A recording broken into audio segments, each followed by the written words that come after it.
Ah, the blood of the innocent. Oh, hey. Just kidding, that's my morning coffee.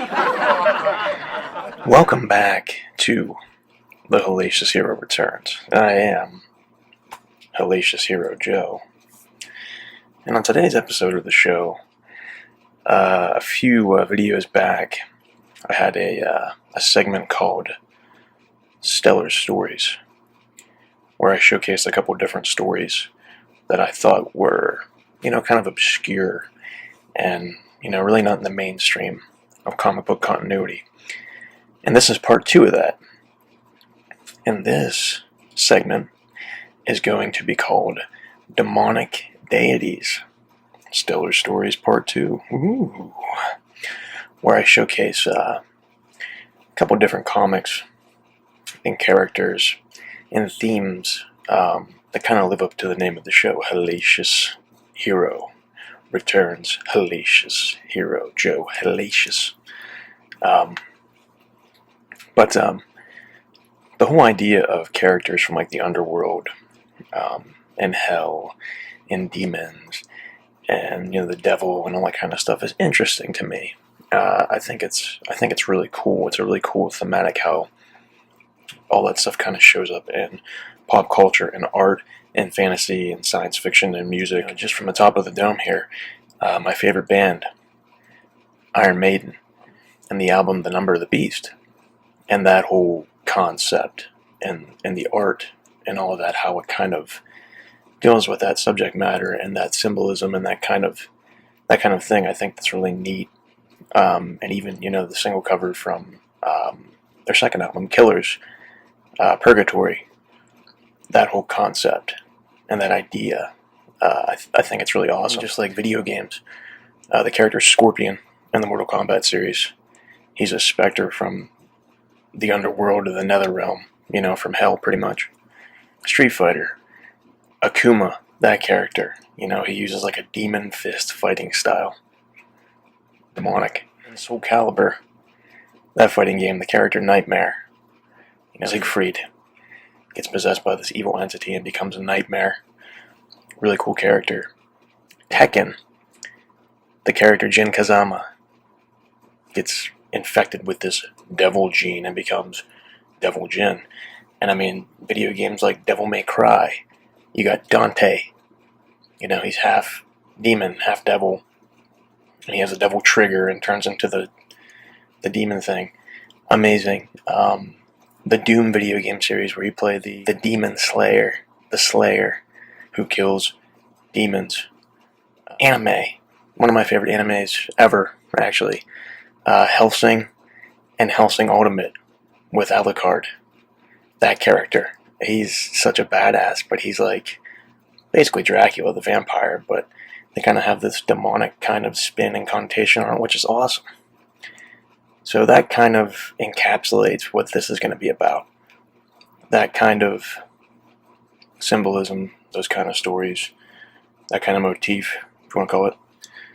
And I want to start off with, what I mentioned, Iron Maiden. Believe it or not, Iron Maiden has a comic book. Ooh, check it out. The Legacy of the Beast. This is volume number 1. It's published by Heavy Metal Magazine. An amazing comic book. Eddie is their mascot. If you don't know anything about Iron Maiden, the band, Eddie's their mascot. He's on every one of their album covers. He's like a zombie incarnation, and he goes through, these different character changes every album, which is awesome. He's a cyborg in Somewhere in Time. He's an alien on the Final Frontier. He's a Mayan god, sort of, in the Book of Souls. Number of the Beast, he's kind of just like a zombie guy with a devil puppet, so on and so forth. But I actually just saw this tour last year with my best friend. We saw it twice. We saw 2 shows, one in Pittsburgh and one near Washington, D.C. in the States, and it was an amazing tour. My favorite band of all time. I mean, they played all the classics, but this is the paperback collected editions of 1 through 5. I'm going to show you guys some art with that here in a second, but I do have the actual issues as well. This is issue 1.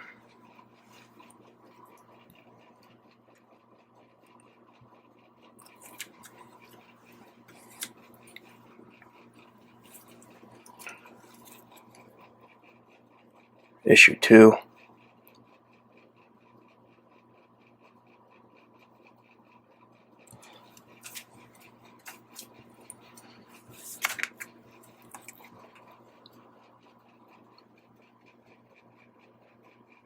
Issue 3.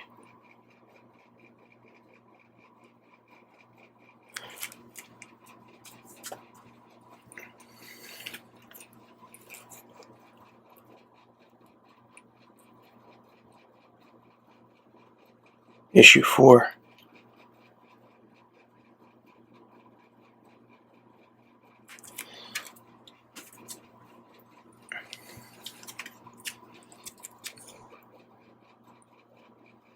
And issue 5.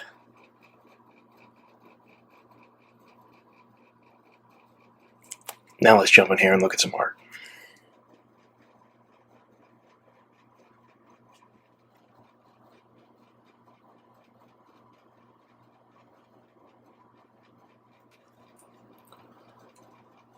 You know, as you can see, the art is pretty badass. I mean, it's really detailed. It's awesome. You know, from an unknown, really, you know, publishing company, Heavy Metal Magazine. This is a really cool comic by Leon Eddington and West. Just super sweet. I mean, as a fan of the band, obviously they're my favorite band. This is like, I mean, a huge shout out to them and a huge fan service. I mean, I love it. The Devil. Legacy of the Beast is not only a tour that Iron Maiden is on, you know, currently, you know, like a history tour. There's, you know, it's also a mobile game. They have a mobile RPG game, which is what the tour and this comic is based on. So check that out if you're a fan of metal music.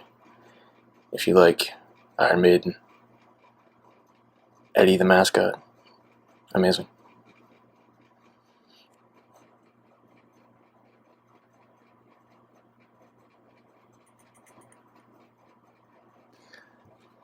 As a musician myself, I love this. You know, that's Steve Harris, the bassist from Iron Maiden's signature bass that Eddie's playing there. Rocking that leather jacket. I mean, this is my bread and butter, you know. Heavy metal music, Eddie, comic books,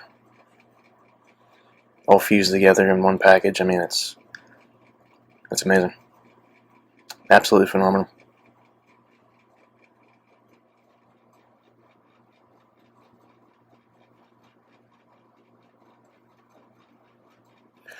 And if you guys are interested in Iron Maiden and the albums and you want to get a head start on them or get into them,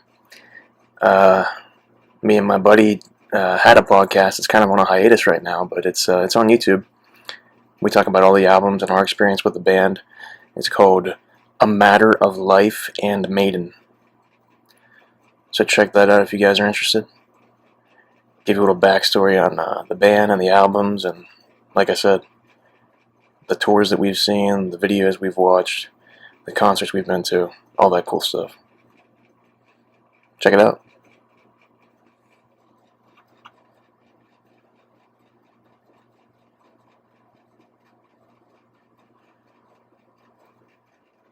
I love that Eddie is such a badass. I mean, he's throwing axes at Satan, the devil. I mean, it's so cool. If you know anything about the band and the artwork and just the character, it's so awesome that they did a comic book based on him. It's amazing. I love that. That's pretty much it for the Legacy of the Beast comic book. There's a ton more art in there. The thing about that is there's not really variants in the back, so I can't really show you guys that. So I kind of showed you some pictures throughout the comic itself, which I thought were cool. Hopefully you think they're cool too. But it pretty much follows, like I said, Eddie, Iron Maiden, the band's mascot, the zombie thing with white hair, through the interlocking worlds of the Iron Maiden albums and their themes, which is genius. And I mean, when you have such a rich history of albums and themes and subject matter to base it off of. Why wouldn't you make a comic book or a video game or whatever based on that? It's awesome. And now they're doing a tour with it. It's amazing. And I saw the tour, like I said, and it was one of the best tours I've ever seen. One of the best concerts I've ever been to in my entire life. And I'm biased, I know, because they're my favorite band, but the theatrical performance they put on is mind-blowing. It will blow your mind. And like I said, if you're interested in that, check out A Matter of Life in Maiden, the podcast I did with my best friend. Legit. It's on YouTube. If you get a chance, check it out. But without further ado, I'm going to move on to the second thing here. The next demonic deity, outside of the great Eddie the Head, it's called Haunt. The character is called Haunt. This is the Immortal Edition Book 1. Sadly, I cannot find Immortal Edition Book 2 anywhere. I don't even know if they printed it. I don't know if it's out of print. I've been looking for it for years. I have no idea where it's at. I can't find it on eBay. I can't find it on Amazon. I can't find it on In-Stock Trades. I can't find it on any of that stuff. But this is a really cool character. 3 really big names in this. Greg Capullo did a lot of the art for this. I talk about Greg Capullo in my earlier videos with Batman stuff. He did some Spawn stuff. Speaking of Spawn, Todd McFarlane did some art in this. He helped write it as well, with another great guy, Robert Kirkman. Robert Kirkman did the Walking Dead graphic novels and the comics. He did Marvel Zombies.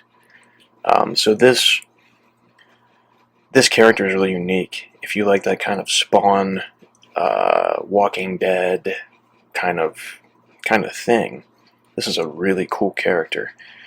The main character's name is Daniel Kilgore. He's like a priest who, he's like a devout, Christian, Catholic, whatever.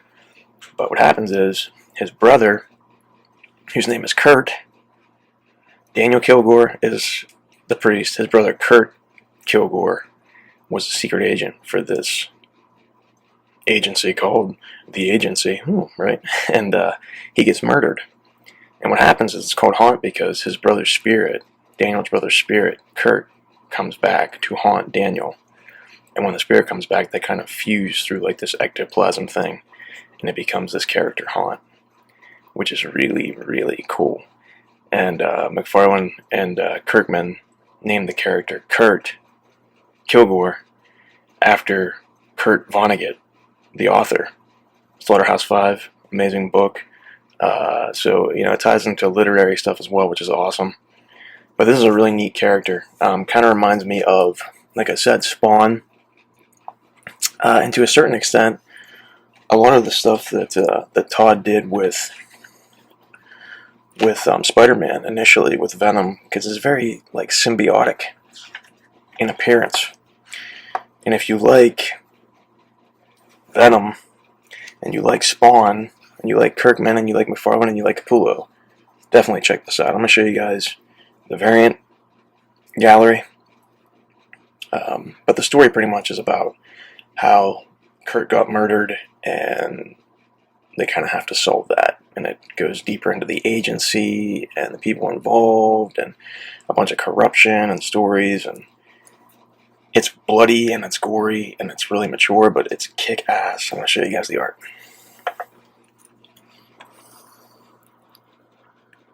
I mean, super heavy, obviously, Venom and Spawn influence. I mean, that character is pretty much Venom and Spawn mixed together, if you look at them. And that's badass, in my opinion.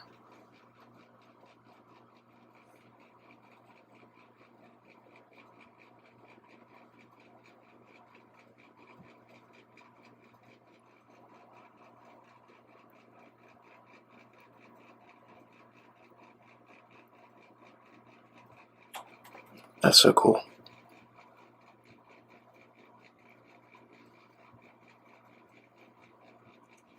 Gorefest 2020, baby. I love it. Look at that blood splatter. Love it.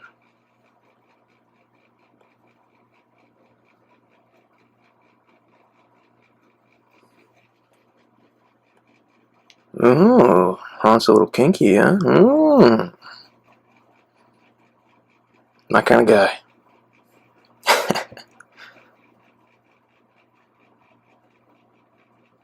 Cool art too, right?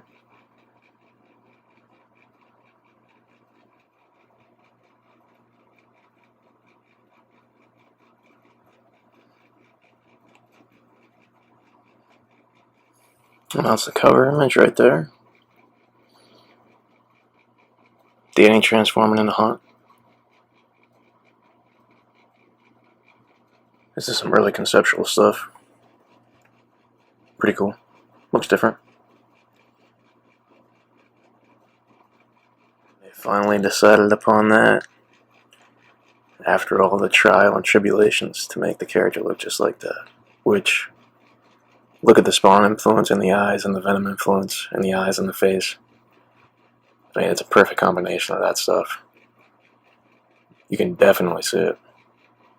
And that's why it's awesome. And that's why you should check it out. If you're into that kind of thing. There's the back.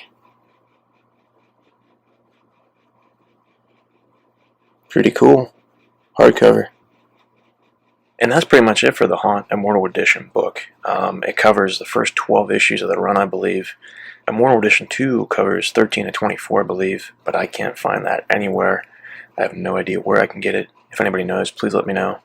Also, speaking of Todd McFarlane, if anybody knows where I can get the Todd McFarlane Spider-Man Omnibus, just the Todd McFarlane one where he drew and illustrated it, and, you know, the picture of Spider-Man he drew where he's like crouched down, as he did like a variant Spawn cover of that, which is awesome. If anybody knows where I can find that omnibus, the Todd McFarlane did the Spider-Man one for cheap, for, you know, reasonable price. I'm seeing it for like $300, which is, I'm not paying that for an $80 book. Let me know. But moving on from Haunt, another character that a lot of people really don't know about, right? Probably seen him, maybe. Etregan the Demon. And it's kind of funny, I talked about Haunt earlier too, before this, because Etregan is kind of like Venom, the character. You can see the demon in the front here and the guy in the background. There's a guy called Jason Blood. You know, who the earliest iterations of this character, he was a knight of the Round Table in Arthurian legend. And Merlin bound Etregan to Jason Blood. So it's kind of like the symbiote with, you know, Eddie Brock or Flash Thompson, or everybody's Venomized now in Marvel, whatever iteration you're looking at. But he's a really cool character. He was created by Jack Kirby. Jack Kirby, obviously, one of the godfathers in comics, especially with Marvel stuff. You know, Fantastic Four, Thor, Captain America, Iron Man, the X-Men, Ant-Man, everybody pretty much, Silver Surfer. Need I go on? But he created Etregan. And a lot of the takes on the newer stuff have, you know, deviated a little bit from the original of him being a Knight of the Round Table. There's continuities where he's a demonologist, and he kind of helps out, you know, the police department and detectives, Jason Blood anyway. But he says a poem that Merlin wrote to become Etregan, and when he recites it, he turns into the demon, which is really cool. And when he becomes Etregan in that form, you've probably, I'm going to show you guys some art in a second, you've probably seen, if you've watched the Justice League Dark movie, the animated one, you can see what he's like, you can see what he looks like. He's in a lot of really cool stuff. He was in Batman Damned, that came out, DC Black Label, for briefly in that. He's in a really cool Batman story called Golden Dawn, where he fights Batman. If you guys get a chance to check out Golden Dawn, I highly recommend it. It's by David Finch. It's one of my favorite Batman stories. It's just awesome. I love Etregan so much. I love that kind of stuff. You know, I love the obscure stuff that's not like mainstream. Hell is Earth is a really cool story. It's kind of like he goes through hell, pretty much, to try to rise to the throne and become the ruler of the underworld, which is really neat. And Etregan is a badass. I mean, he's super powerful. He's the son of Belial. He's like a really hardcore demon. And he's the half-brother of Merlin, the magician, who, you know, in the folklore and that stuff, was supposedly born by an incubus or a succubus or whatever, which is a demon that comes to you when you're sleeping, male or female. Really neat character. Really cool if you get a chance to check out anything with Etregan. There's some stuff out there that's really cool. Garth Ennis, the guy who did the really awesome Punisher series, and he did a Hellblazer John Constantine series. He did a little bit of Etregan stuff, which is really good.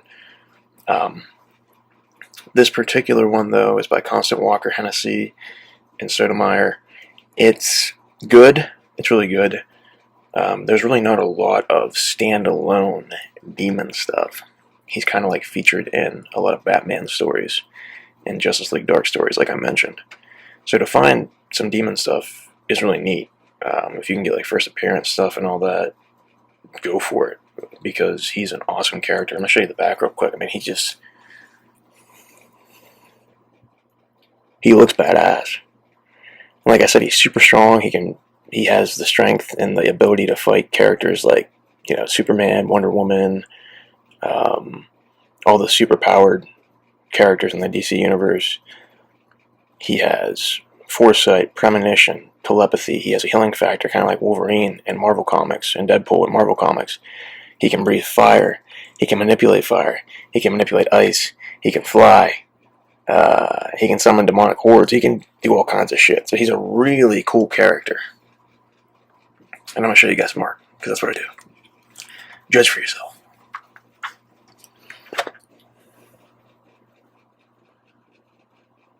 There he is with Merlin.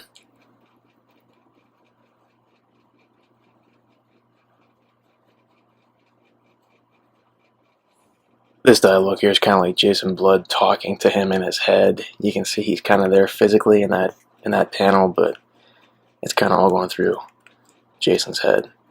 Much like, Eddie Brock and Venom.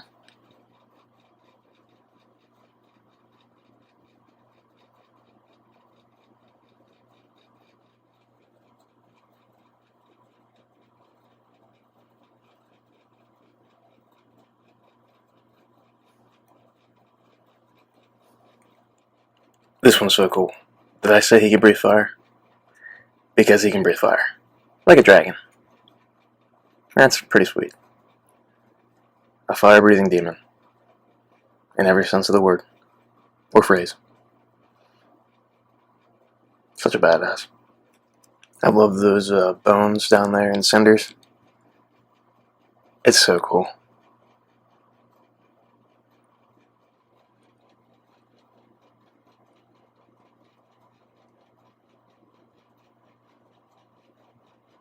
Etrugan has to fight the demonic horseman. Isn't that so cool?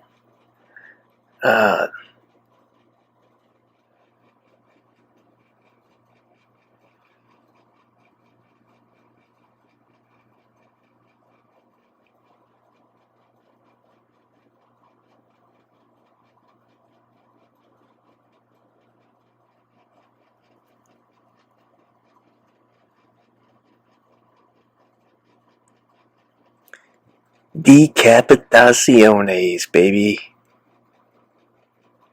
Look at that badass. And that's pretty much it for Demon Hell on Earth, starring Etrugan. Really cool comic. Check it out if you get a chance. It's really cheap. It's like $10 in the paperback. There's one more character I'd like to show you, but before I do, I just want to say we looked at Eddie from Iron Maiden in that comic book, The Legacy of the Beast. We looked at Haunt, that character from Image Comics. And we just looked at Etregan, the Demon, from DC Comics. And it's cool to me because a lot of people associate that kind of stuff with evil, and they're going to be villains, right? And they're just bad characters and evil characters. But the thing that's great about all three of those characters is they're all good characters. They all work to serve good. So it's kind of like the old saying, like, don't judge a book by its cover, right? You see Eddie and you're like, oh, he's evil. Oh my goodness. Talking about Eddie and even the Number of the Beast album where he had the devil on the front as a puppet, people said, like, oh, Iron Maiden are Satanists and devil worshippers, and they were like, no, we're not. It's art. It's just an image. We don't champion that stuff. We just write about things we're interested in, like the occult and mysteries and, you know, esoteric stuff that people really don't think about, you know. How can you understand something if you're afraid to see what it's about? And that's kind of the point. And I just want to shed light on that because a lot of people will see those characters and say, oh man, they're evil, they're bad, I don't want anything to do with that, they're not good. But all three of the ones I just showcased fight for good. And I think that's a really cool dynamic and really neat that that's out there. And a lot of people don't really know about that. So check them out. And then the fourth and final demonic deity that I'd like to share with you guys is the one and only, I'm sure you guessed it, Lucifer. Yes, Lucifer, the devil himself, right? The Sandman continuity is the one I'm most familiar with. If you guys aren't familiar with Sandman, it's written by Neil Gaiman. He did the stuff with Spawn and Todd McFarlane early on, created the character Angela and all that stuff. They actually had a lawsuit, and Neil won. And after Neil won the lawsuit, he sold Angela to Marvel. That's why she's over there now. But he also created Morpheus, Dream, the Sandman. And that's why up at the top here it says Sandman Universe, because this character is from the Sandman Universe version. And Neil Gaiman wanted to make him look like David Bowie. So there's a connection with music again, right? David Bowie, Lucifer, and there's actually a TV series. It's on Netflix now, based on this Lucifer character. If you guys haven't got a chance to watch that, check it out. It's not bad. It's pretty decent. I mean, it's not amazing, but it's a pretty good show. It's pretty cool. And the thing with this character is, he kind of leaves hell because he's tired of it. He never wanted that responsibility. He's like, this sucks, I'm out of here. So he leaves and he actually gives hell to Dream, Morpheus, and goes to live in, originally I think it was Australia, and then he moves to Los Angeles, I believe. And he becomes like a nightclub owner. And he helps the police solve mysteries and murders and investigations and all that kind of stuff. And the comic continuity, and in particular in the TV series, so check that out. But these three works by Dan Waters are pretty cool. This is the first here. I also have the second in trade. And the third in trade. And the fourth is coming out here very soon, I think in a few months, I believe. But it's time for the art. I want to show you guys what Lucifer is all about. And I will say the thing with these trades is there's really not a lot of variants in them. I don't think there's any, really. Just some concept art at the end, much like the Etregan one had. I find that, you know, a lot of this stuff with concept art is in hardcover editions. It's very seldom in paperback, especially with these ones, I noticed. Gravedigger.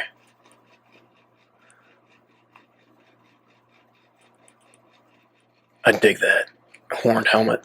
It's so cool.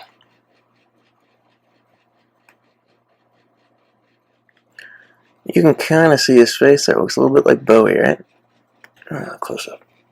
You'll see it later when I show you guys the other ones, but you can kind of see it there a little bit. There he is, smoking a cigarette there at the bottom.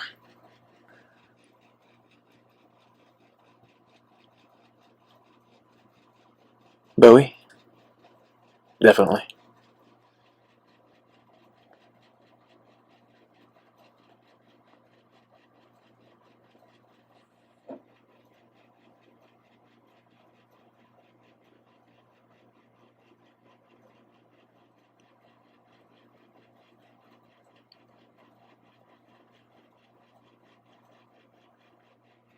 Little John Constantine Hellblazer appearance there. Pretty neat. The red eyes.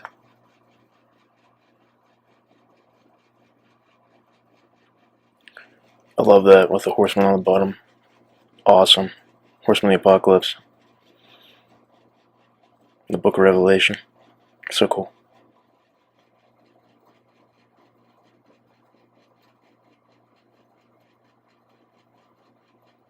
That one is amazing.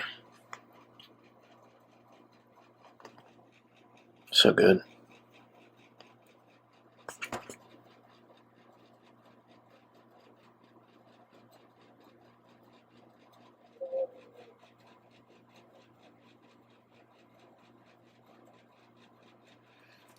Look at him in the background just watching in that fire. Oh, it's badass.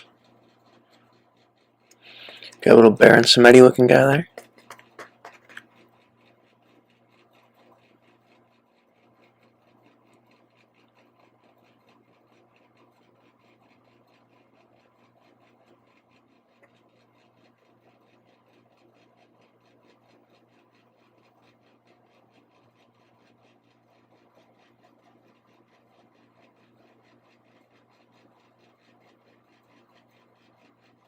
Bowie shot. Total Bowie. Indefinitely. I love that they put him in the white suit too, because that is, in the Christian mythos and stories, he's the light bearer, he wears white. Lucifer, Samael, Morning Star.